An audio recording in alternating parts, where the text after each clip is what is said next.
So yan, good afternoon ading. So this is a sixth session of sa pagbabasa. Ngayon, pababasahin ulit kita sa kwentong The Singa, The Journal of Singapore.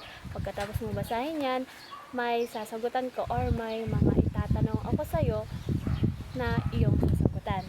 Ngayon, handa ka na ba ulit magbasa at sagutan yung mga aking mga katanungan? Opo. So ngayon, mag-start ka na magbasa, Gordon. The Singa and Journal of Singapore.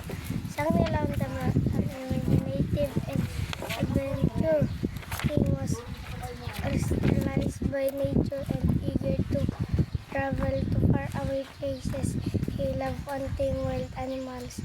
So when he heard that there were stags travel to faraway places, he loved in jungles of Tanjung Bentam that were difficult to hunt. He became excited and took with him a great fleet of sheep to Tanjung Bentam.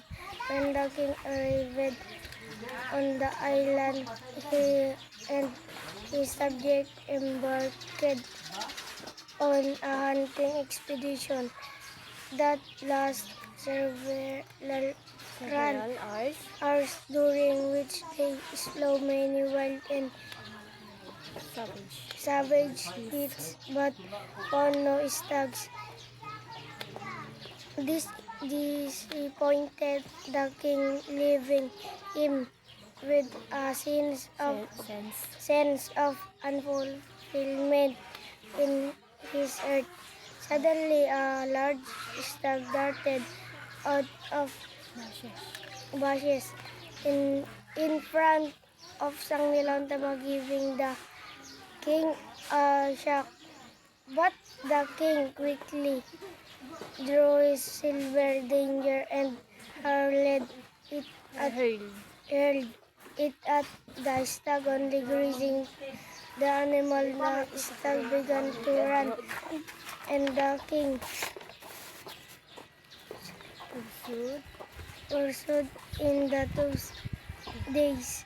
It was either to foot or nothing. The stag ran through the jungle and darted up to canal. The king followed the stag up the hill bout. Upon reaching the summit, the stag was nowhere to be seen. There was a large rock. The king climbed and looked out over the land and sea spread out around him. In the distance, he saw a stretch of white sand and island.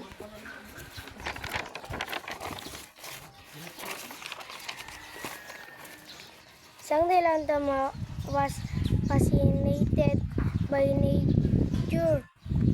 By the sight of the island, he turned to one his subject who had followed him.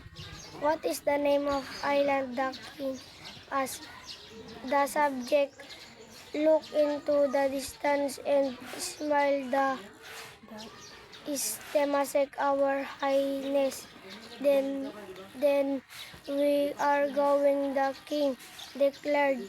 The king ordered his fleet to set sail, and they began their journey toward the island. Suddenly, the once clear blue skies were covered with black clouds, and heavy rain poured down. Strong birds of white treated to tear the ships apart. The ship crying Sang Nila Untama was in the very eyes of the storm. To lower the sails, start bail water from the ship and prepared most of the cargo of jettisoning, where we, however, Whoever. whoever an idea come to the king, might he remembered a story his grandfather had told him about how one day his ancestor became the sea king, and that his crown was the only thing that truly belonged to his ancestor. He removed his crown immediately and threw it into the sea. All and all once the storm broke as suddenly as it had started. The skies began to clear, and the crew shouted for joy as they set sail once more for island of Temasek. When the king stepped on the island, a creature apart of the nowhere. The king and his men were Awestruck. awestruck by its magnificence. It was large and moved with grace, had a black head covered in furry mane, a red body. When the king drew his bow and arrow, beats started back at him with golden eyes and let out the defending roar before leaping into the jungle. What is the animal? Was that the king asked a wise old man? Step forward. I have seen animals in portraits from the far west. Perhaps this is Singa, but wonder how to it began to her be here. This must be a great place. It leads shout beautiful animal. Let's live here on the island of Singapore. Ayan. Ngayon, dahil tapos mo nang nabasa ang ating kwento na pinamagatang The Singa, Germinal of Singapore.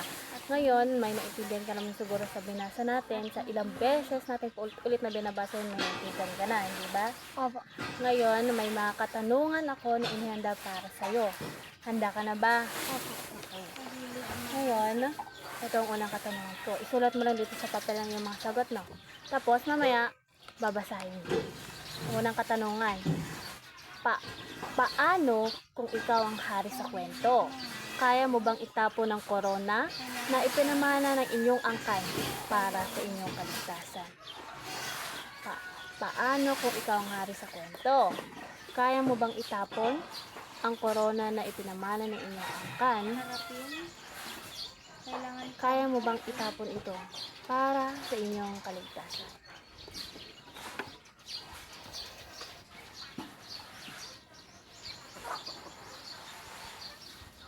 Kailangan kong harapin lahat ng problema.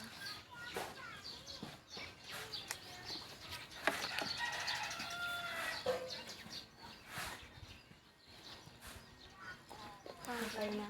Opo. Sige. Ngayon, mamaya yung pangalawang katanungan. Basahin mo kung ano yung sinagot mo. Sige, basahin mo. Lakasan mo, ha? Basahin mo muna tong unang kasagutan. Oo, dahil responsibilidad ko bilang hari na liligtas o protektahan ng aking sarili at ang mga kasamahan ko. Ayan, napakahusay naman. Batid ko nga nakinig or naintindihan mo yung kwento na binasa mo. Ito, pangalawang katanungan. Paano kung ikaw ang hari na batay sa kwento, may nakita kang kakaibang uri ng hayop? Ipagpapatuloy mo pa rin ba ang paglalakbay? Paano kung ikaw ang hari na batay sa kwento, may nakita kang kakaibang uri ng hayop. Ipagpapatuloy mo pa rin ba ang paglalakbay?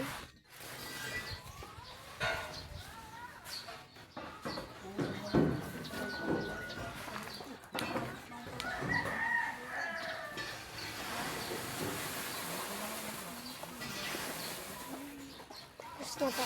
Tapos na. Ngayon, basahin mo ang iyong kasagutan sa pangalawang katanungan. Oo, dahil bilang ari at mahilig ako mga aso, ay aking ipagpapatuloy dahil aking harapin lahat ng pagsubok sa buhay. Ayan, napakahusay naman ng aking turuan ngayon dahil tapos na. Hindi ko alam kung ito na yung huli pero abangan lang natin yung susunod.